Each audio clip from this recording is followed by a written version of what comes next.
Kia ora tātou. Welcome everyone to this Local Government New Zealand quarterly briefing. On my right I have Toby Stevenson, the Chair of the Independent Assessment Board for Council Mark. On my left I have Craig Stobo, who is the Local Government Funding Agency Chair. We're going to go through with the agenda. I'll kick off with the local government sector update. Then Toby will give you a rundown on progress so far on Council Mark, and then Craig will talk about the Local Government Funding Agency and our sector financial position. Current matters before us. These are the top of the pile for Local Government New Zealand's attention at the moment, and we're pretty pleased with the degree to which these align with the new government's preoccupations. And we're also pleased that in the course of going around the country recently with the Local Government New Zealand Roadshow, it's been confirmed by our members that these are the issues facing them. These are top issues facing our member councils around the country. And they are, as you can see, infrastructure funding. That's the top issue for councils, on the basis that our current funding mechanisms are unduly and unsustainably restricted, being restricted to property taxes. Housing in all its facets across the country. Water, and that's particularly current given the release of the Havelock North inquiry report yesterday.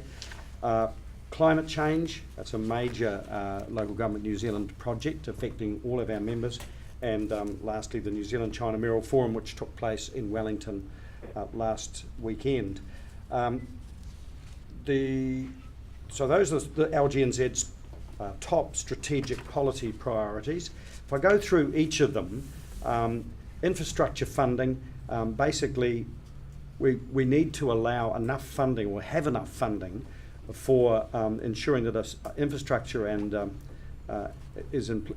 right funding mechanisms are in place to fund the growth that's needed, and the maintenance and the renewals. The next one's risk and resilience, understanding and addressing the risks from natural hazards. You might recall that in the last year or two we've had a series of major events, major fires, floods, earthquakes, and all that relates to the risks and of our member councils, and having to make allowance for them.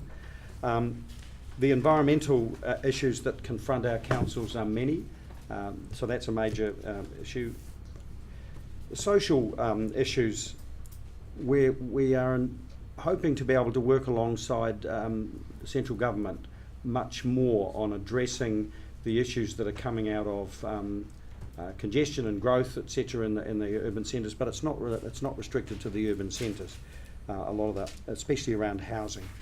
And the economic development issues, our concern is that economic development be equitably spread around the country, and that it be sustainable.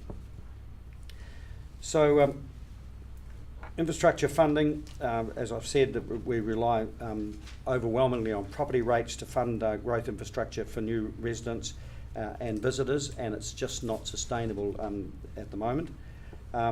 We need access to diverse funding tools with some urgency, and interestingly the government has acknowledged that, and we're looking forward to working with government to develop new tools. Growth councils are particularly challenged. Hamilton, Tauranga, Auckland, Queenstown mayors have all called for alternatives to or additional funding mechanisms to property rates and debt funding, and it's worth noting that development contributions, which councils gain from new housing developments, for instance, are ineffective, and they're much more restricted in their use than they used to be. So they're not much use to us either.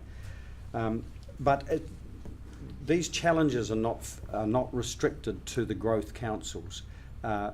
Councils all over the country, even with very small rating bases, are faced with considerable bills for renewing things like wastewater plants and other infrastructure, and they simply don't have the mechanisms to raise the debt they need in some cases, or a sufficient rating base to pay for it.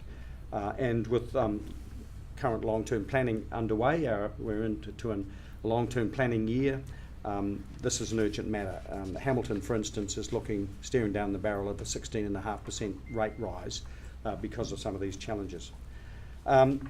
We are encouraged by the initial indications from government that they understand that these are issues for local government, and Minister of Local Government Nanaia Mahuta has said that the government acknowledges these challenges and it will keep our funding options open. Minister Phil Twyford, whom I met this morning, also acknowledged that funding infrastructure is a major issue and that he is actively looking and considering what other funding options we might need. And the recent example of an alternative funding option is the regional fuel tax for Auckland, and other regions are very quickly making their cases known. Frankly, the need or the lack of sustainable funding lines is holding back development of our communities across the country. So we're pleased that the new government's committed to a review of funding sources and costs for local government, and we expect to be closely involved. Local government expects to be closely involved in that inquiry. Housing affordability and availability. As we've gone around the country talking to our members, it's become clear that housing is a major challenge in just about every region we go to. Now, it's a different challenge. It's expressed differently in different places. In Auckland, it'll be affordability. In Queenstown and Cromwell and places like that, it's availability. In other places, it's quality of old housing, and particularly the quality of rental housing.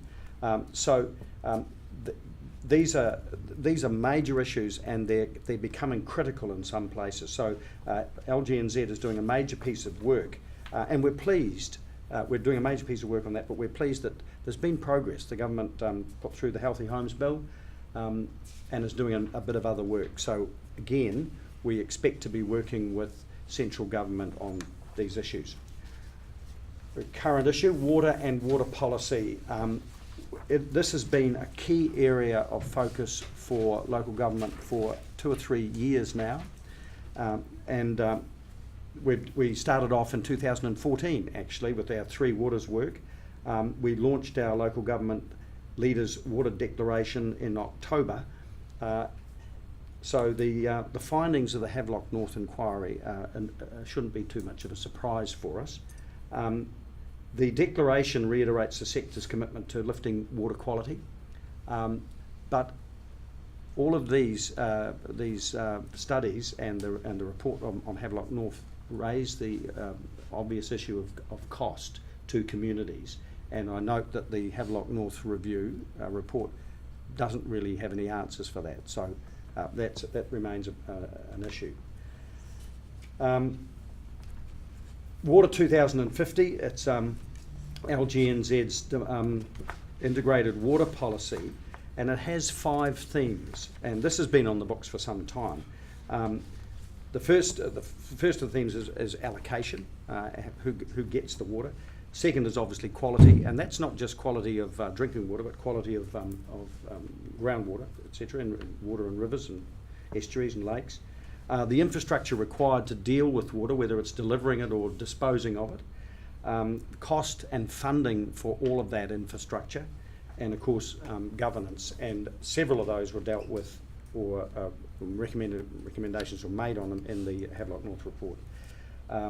Water is obviously a high priority for the new government, and after yesterday's report, it's an even higher one. So we can expect that the higher standards for urban and rural water will come at a cost. And again, I must stress that we're not just talking about drinking water. The swimmability standards that were brought in, whether they'll stay or not, it's another matter, but that were brought in, these things come at a cost. If we're going to change the quality of water in our rivers, etc., there's a massive cost, and that has to be worked through realistically. So specifically on the Havelock North drinking water inquiry, the Stage 2 report, it calls for mandatory treatment of all water supplies. It calls for an independent regulator. Government is saying that it will decide on requiring aggregation of water, dedicated water suppliers. But what it doesn't do, as I've referenced, is consider the costs to communities. And I think it'd be fair to say that whenever you put an imperative out and say this should happen, you have to consider what can happen. And that hasn't been considered yet. It's Local Government New Zealand's position that in terms of governance, a co-regulatory model would be ideal. After all, local government owns the assets, which are worth billions of dollars, and therefore it should have a part in the governance of water supply, etc.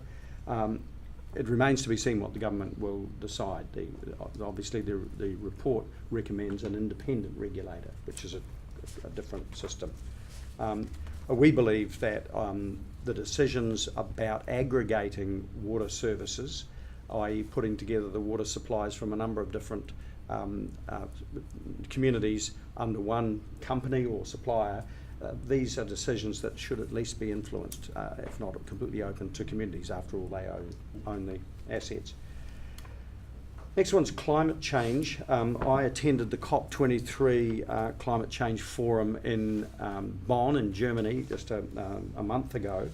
And frankly, I'd have to say I was embarrassed by the lack of action to date by New Zealand on climate change issues compared with other nations, many of whom are considerably worse off economically than we are. But small nations like Ecuador and Costa Rica and Fiji are doing quite a bit, both in the adaptation area and in the mitigation area in varying part. And I was, as I say, embarrassed that we haven't really even got to what our intermediate targets are for carbon reduction yet. So this experience really highlighted the importance of the work that Lgnz has commenced on climate change. We've identified it as a major issue facing all of our communities and all of our councils. But the point is, and this was brought out at the COP23 forum as well, local government can't do it on its own, although it is taking proactive action across the planet in various places. Subnational governments are often taking the lead, but they can't do it on their own, and nor can central governments. So it's going to take a collaborative approach. Even if you think of things like national contribution goals to carbon reduction, you can't, central government can set the goals, but they'll be implemented at the local level, and the local level can't set the goals. So it's going to need to be collaborative, and that's and right from the start in developing targets and the measures against those targets. Local Government New Zealand's climate change project comprises a number of pieces of work focused, as I say, on both adaptation and mitigation. And clearly, the adaptation part of it is more urgent in that it affects our communities, our infrastructure, our provision of services, and we have to make allowance to address the changes that are happening in our environment, whether they're changes to the sea level or the groundwater or whatever. But mitigation is increasingly going to become a focus if we are going to play our part in reducing our carbon footprint. And the primary aim of the project is to develop a firm policy and kind of legal base to support councils in their work. And I note that 54 councils and chairs have signed the Local Government Leaders Climate Change Declaration. So over the next year, our climate change work will include a report on local government infrastructure and assets at risk from the impacts of sea level rise, some kind of idea of what the replacement value of those assets is, and to create an understanding of the impacts, challenges and future risks resulting from extreme weather and flood events. But it's not just events, it's non-events in a way. For instance, if there's a reduction in the snow loading in the Southern Alps, it's going to have an impact on irrigation flows and availability ongoing. So there's a lot of subtle and complex issues at play here, and that's what we are seeking to understand with this work. At the same time, regional councils and TAs are also doing work in their own areas. Localism. This is a major theme for Local Government New Zealand. Basically, it's about revitalising democracy for our members. And it's based on the principle that decisions are most effectively made as close to the people that they affect as is possible. So in New Zealand, we have quite a centralised decision-making system where a lot of decisions are made in Wellington and pushed down, and we are arguing that we will have more effect and it'll be more beneficial to our communities if we take responsibility at a local level, because one size doesn't fit all and local circumstances differ. And this would create a regime that gets a better balance between central and local government's responsibilities, and that would include the funding. Local Government New Zealand has been working with the New Zealand Initiative on that one. Lastly, from me, the New Zealand-China Mayoral Forum was held last weekend in Wellington, or last Sunday and Monday. We had 10 Chinese mayors and vice mayors, 38 New Zealand mayors, about 250 delegates. An innovation this time, this is only the second New Zealand-China Mayoral Forum we've had. This first one was in 2015 in Xiamen in China. But an innovation this time was that we invited in the private sector, quite a lot of businesses, both from New Zealand and China, looking at or seeking opportunities for trade or collaboration or interaction between China and New Zealand. The three themes that were discussed were education, tourism, and primary industries, and the Wellington Declaration was signed committing us to further exchanges in China. And that the objective of that was to get better engagement at a subnational level, because that's where the investments, if there are going to be investments made or if there are going to be trade exchanges, they're done at very often at a subnational level and can't be handled by central government. So that's it from me. I will now hand over to Toby. Unless you've got some questions. Yeah, about funding. Because we've been through this a number of times. Are you revising, working, or whatever your ideas on what could be done? And will you be putting a firm proposal to the government, or is this just a talk-through thing? They keep saying no, basically. They have, although the current government has, well, first of all, they've mounting a review of local government costs and revenue, so they've acknowledged that there's a need to at least examine the thing. Apart from seeking, for instance, a tourism levy, a border levy, and being very grateful for the Tourism Infrastructure Fund and the Regional Development Fund, we're agnostic about what kind of funding it might be. But what we want it to be is sustainable mechanisms, and we don't want to be just funds set up that we have to go hand. Because then you're at their mercy. Well, that's right. But if I recollect correctly, some time ago you were actually suggesting alternative or additional funding mechanisms. Yes, and revenue raising mechanisms. Yes, there are. So a share of GST in some instances. Yes. The petrol tax in Auckland's another one. So income tax. They're all up for grabs, but they need to be appropriate. But are you going to leave it as for the government to talk about rather than put a firm proposal on? Sorry, I'll come back to you. I'm sorry on the mic. You're not going to put a firm proposal, say this is what we want. to them? We may put some firm proposals, Right, okay. but You it's haven't worked them out yet. but we need the principle to be accepted in the first instance. Sorry, can I come back to you on the remote? Yes, sorry, mic? it's Ruth, Local Government Magazine. Can you either move the mic or repeat the questions? I can't hear what anyone's saying other than yourself, Dave. And then I also have a question. Right. Okay. Well, I've moved it out. So you fire away with your question. We can certainly hear you.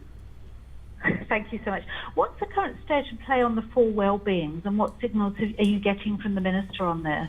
The indications from more than one minister is that they will be returning, the government will be returning to the full wellbeings. Great, thank you. I have a question. It's Nick Clark from Federated Farmers here. In relation to, I guess, a response to yesterday's water inquiry report and talking about aggregation potentially of water supplies, there is a bill in the House at the moment, Local Government Act Amendment Bill, which was a holdover repeatedly from the previous government, which looked to, among other things, encourage or facilitate the propagation of multiply owned council-controlled organisations, for particularly around infrastructure, including water.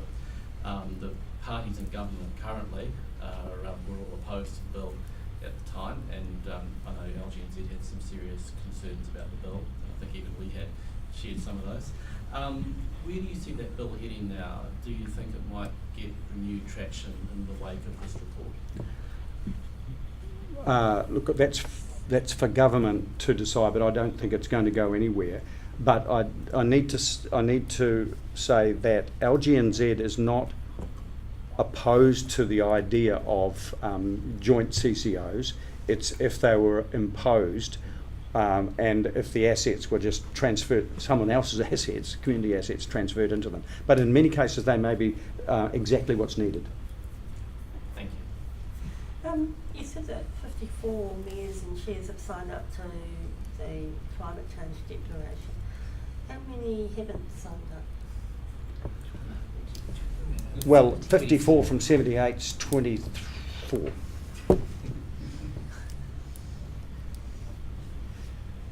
And is there any particular reason why they haven't signed up? You'd have to ask them.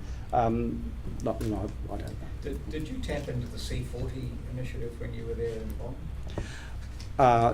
What I noted was, when I was there, was that there's a range of, and I've brought this back to Lgnz, there's a range of mechanisms and a range of organisations that councils, cities, regions can belong to.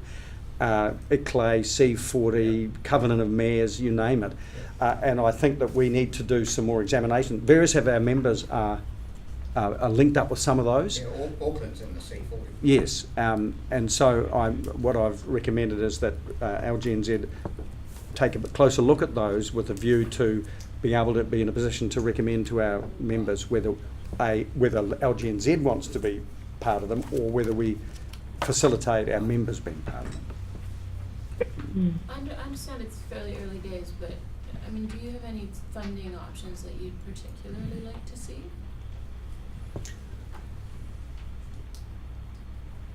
I think that we would like to see local funding options that incentivised both the people that we're taking the funding from, for instance, if it's and the council who is on the receiving end of it. So if it's a sales tax, for instance, of commercial operators, then we're incentivised to put in infrastructure or services that optimise their turnover so that we get a higher tax. So it incentivises both the commercial operator and the council. And in terms of the possible aggregation of water, what about, how do you feel about sort of corporate entities entering into that space? You mean privatising it? Yeah, maybe not entirely, but partially, or some involvement. Well, we local communities own the assets at the moment, so we wouldn't be very happy about someone else grabbing them. It's not quite the question that's asked, but anyway. Right. Just a question on the China Mayoral Forum. Just interested in the the fact that there was a lot of, obviously, a good turnout of people, which was fantastic, and primary industries, amongst other things, were mentioned. Was there any concern raised about the apparent sort of what could potentially be seen as New Zealand becoming more closed to foreign investment in particular, including in the private sector? Not that I heard. There seemed to be, there was a willingness on the part of a good number of areas of New Zealand seeking investment, and certainly there were not only Chinese who might have been interested, but also facilitating agencies like banks who could be the middleman, the go-between. It's pretty positive. Any further questions? Yeah, Local Government Magazine again. I understand Lgnz said maybe planning to take a group of mayors or chairs or interested parties to Switzerland as a follow-up from the Go Swiss group that went in May this year. Is that the case? When will it be? And how will you build on what they already know? Well, it's been talked about as a possibility, but there's certainly no concrete plans. And it may be that it isn't Switzerland. It may be that we go somewhere to get additional lessons or learnings. So nothing. So where would you go? Germany, could be, where would be another place? Could be Scandinavia. But there are no firm plans at the moment. Yeah.